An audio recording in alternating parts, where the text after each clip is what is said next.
Hey guys, it's Monday, it's time again for EDM news. Today we'll start with Steve Aoki. He raised $250,000 for charity. All of that money will go to brain research. His father died due to brain cancer. That's why he's so focused and helping so much for this cause. All of it was raised during the Aoki games where people had to play chess, ping pong and all this kind of stuff. And the loser then had to spin a wheel and got either iced, caked, or dunked. Like typical Aoki. It's good, it's for a good cause, and I'm all for it. But if you think about him actually making $500,000 per gig, $250,000 is kind of nothing. So him just donating the money he gets for 1 gig would actually benefit more. And people wouldn't have to get caked and people could actually eat the cakes.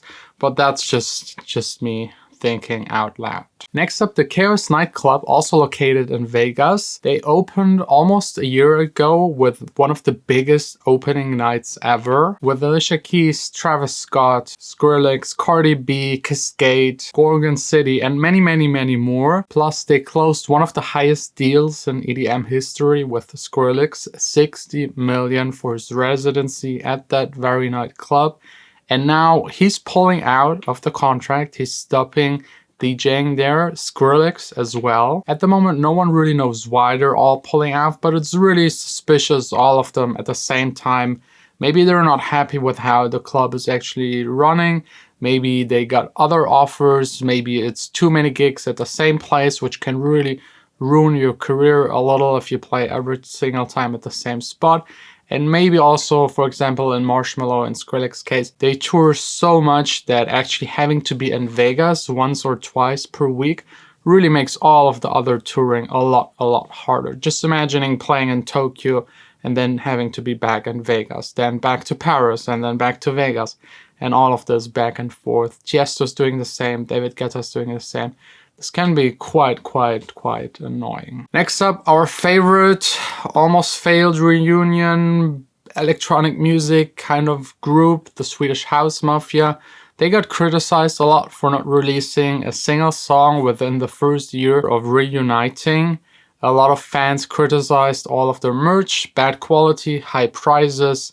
A lot of fans criticized their shows for just being nostalgic and the same songs all over again. A song called It Gets Better got registered with the ASCAP, the royalty collecting company in the US. So this really means they're serious about releasing that song actually. It was also at many shows the opening song. I'll link down below if you want to hear a snippet of it. It's back to the roots and a lot more clubby. I don't think that it's like, maybe it's a different version, but it doesn't sound like the radio hit everyone is expecting. That might be good, back to the roots, more clubby, more festival, but maybe some will be disappointed because the Swedish House Mafia is really known for their huge hit, Don't You Worry Child. And I think a lot of people are looking forward to something similar. Tip of the week is definitely Kashmir's documentary. If you haven't checked it out yet and you're a Kashmir fan, we'll link it down below. It's all about him, his music, his background in India, how he keeps his mindset, touring, all this kind of stuff is all included in there. So if you want, just go check it out. We already announced last week that Diplo is going to play on the Sydney Harbour Bridge as the first DJ ever in history. And yes, he played there. We looked at the footage. To be honest, it's a little cringy, but it's a good marketing strategy. He was all over the news, everyone is happy, so let's just move on. Virtual DJ 2020 is now also including Beatport streaming into its system.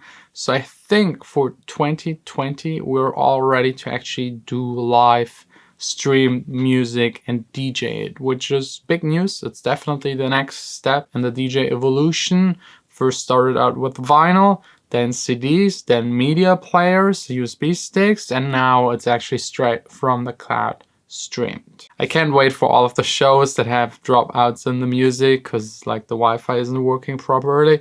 We'll see. I mean, this is a new development. I'm sure a lot of the hardware will include drives that save up to 100, 200, 300 songs so that you actually don't even need a USB stick anymore. You just go to your show, log into your account and have all of your playlists and songs ready.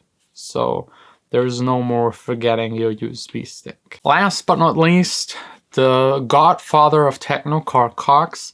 He stopped mid a DJ set. He stopped the music because people in front of him started fighting. He stopped the music and made sure that they got escorted outside, that the fight was stopped. He was quoted saying, "Too happy to see that shit. Party people don't need this inside." And then he requested them to be removed from the venue.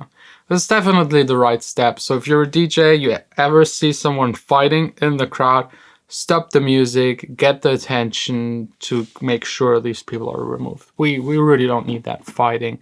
Parties should be all about happiness and enjoying the music. Anyways, that's already it for today's episode of EDM News. Jeff is still not back, so next week the two of us will continue 100%. Can't wait to have him back here on this show. Hope you liked it. Hope you enjoyed it. Don't forget to subscribe, like, hit the bell icon. Next week again, EDM News.